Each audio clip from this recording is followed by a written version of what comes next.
Alors, c'est Jean-Yves Duclos, candidat dans la circonscription de Québec pour le Parti libéral du Canada, qui est avec nous ce soir. Bonsoir, M. Duclos. Bonsoir, M. Fillon. Bonsoir à tous ceux qui nous écoutent. La plateforme des conservateurs qui a été diffusée il y a 2 semaines porte beaucoup sur le soutien aux PME, aux entreprises. On axe beaucoup vers le soutien aux entreprises pour stimuler l'économie. Vous faites moins ça, vous misez davantage sur l'immobilier, la santé, les programmes sociaux, les aînés. Pourquoi cette stratégie? Bien, je vous dirais que M. Trudeau a très bien résumé la situation. Un plan qui est responsable, un plan qui est prudent et un plan qui est transparent. M. Fillon, on parle d'aller chercher la confiance des électeurs le 20 septembre prochain. Pour que les gens aient confiance, il faut que les partis soient transparents. Alors, comme vous l'avez très bien dit, on est le seul parti à avoir une plateforme transparente et chiffrée qui est axée effectivement sur les entreprises. On a des secteurs comme dans ma circonscription qui en ont beaucoup arraché, tourisme, hébergement, événementiel, culture. Il y a des travailleurs aussi qui ont encore la difficulté à se trouver un emploi. On va devoir les accompagner par la formation, par la technologie. Et donc, c'est une combinaison pour faire en sorte qu'on puisse continuer à sortir fort et unis de cette crise. Vous parlez de responsabilité. Est-ce qu'il est responsable d'ajouter 336 milliards de dollars de déficit supplémentaire en 5 ans, sans même donner en plus de cible de retour à l'équilibre budgétaire?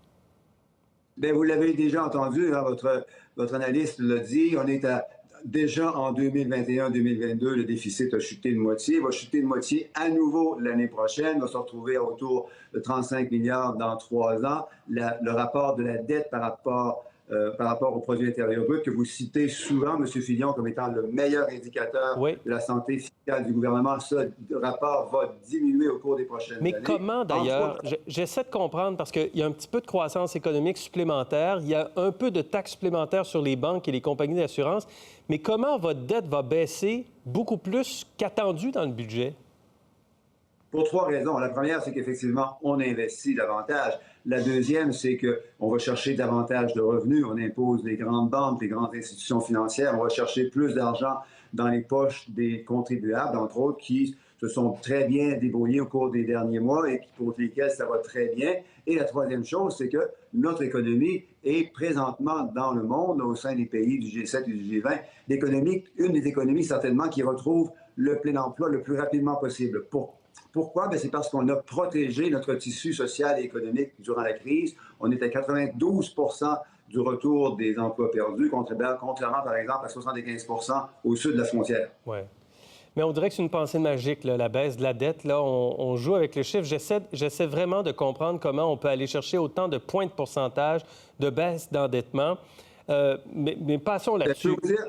Allez-y. Je peux vous dire que ces chiffres-là sont basés sur les estimations indépendantes et très récentes du directeur parlementaire du budget. Ça fait juste une dizaine de jours que son rapport a été déposé. C'est là-dessus que les projections économiques sont basées, contrairement aux conservateurs, effectivement, comme vous l'avez dit, où on ne sait pas d'où ils peuvent bien prendre leurs chiffres. C'est-à-dire que le directeur parlementaire du budget a produit un rapport avant le début de la campagne électorale pour mettre à jour les données. Vous dites dans la plateforme que vous avez consulté le directeur parlementaire, soumis à son examen bon nombre de nos initiatives les plus importantes et les plus complexes. Lesquelles? Tout à fait. Donc, 11 des plus importantes, là, je pourrais vous faire la liste, évidemment. Les 11 parmi les plus importantes ont été soumises à l'avance au directeur parlementaire du budget pour lui faciliter son travail. D'ailleurs, un ex-directeur parlementaire du budget que vous connaissez bien, M. Page, Kevin Page, va sortir, ou est sorti il y a quelques instants, je crois, pour dire qu'il avait pris connaissance de notre plateforme et qu'il pouvait dire que sur tous les critères qu'il avait utilisés, notre plateforme était solide, donc c'est une réponse rapide parce qu'on a fourni à tous les gens, y compris au directeur parlementaire du budget, les informations transparentes nécessaires pour porter un bon jugement. Le plan de 100 milliards, 108 milliards de Mme Freeland, le plan de relance dont elle parlait dans le budget, est-ce que c'est dans la plateforme? Je ne le vois pas. Tout à fait. C'est inclus dans la ligne, là, si vous regardez attentivement, la ligne budget 2021. Et il y a des lignes additionnelles pour tenir compte des annonces, des investissements additionnels que la plateforme inclut. Mais dans le budget 2021, le 100 milliards n'était pas intégré dans la dette. C'était comme une case à part qui était à développer. Je me demande si le plan de relance est dans votre plateforme et votre cadre financier aujourd'hui. Ça inclut tout, y compris les nouveaux investissements annoncés dans la plateforme. Et non seulement les nouveaux investissements, les nouveaux revenus aussi que l'on va chercher. Là, j'ai parlé évidemment de la taxation des banques, des citoyens, les contribuables les plus riches. Il y a aussi une taxation des géants du Web, évidemment, que vous savez qui s'en vient. Alors tout ça est inclus dans la plateforme. Votre stratégie sur le logement a pour but de faciliter l'accès à la propriété. C'est vrai que c'est très difficile pour les jeunes aujourd'hui de s'acheter une propriété compte tenu de la hausse des prix des maisons. Est-ce que vous ne craignez pas en même temps que ça vienne favoriser l'endettement grandissant, qui est quand même une préoccupation de la Banque du Canada? Tout à fait. Il faut effectivement protéger les jeunes, entre autres, qui, comme vous le dites, là, et c'est vrai dans ma circonscription, qui ont de plus en plus de difficultés à se trouver une première propriété. Donc, c'est pour ça que le compte d'épargne libre d'impôt de 40 000 est annoncé, il va être mis en place. On travaille aussi sur l'offre de logement parce que, on sait très bien, vous êtes économiste, ça dépend de l'offre et de la demande, hein, la situation des prix et le résultat sur l'endettement. On travaille aussi sur les droits parce que le marché immobilier est un marché en surchauffe dans lequel le rapport de force n'est pas égal entre les acheteurs et les vendeurs. Il y a, entre autres, une pression des acheteurs étrangers qui nuit au marché immobilier et qui nuit par conséquent à la capacité des jeunes de se procurer une première propriété. Dernier point.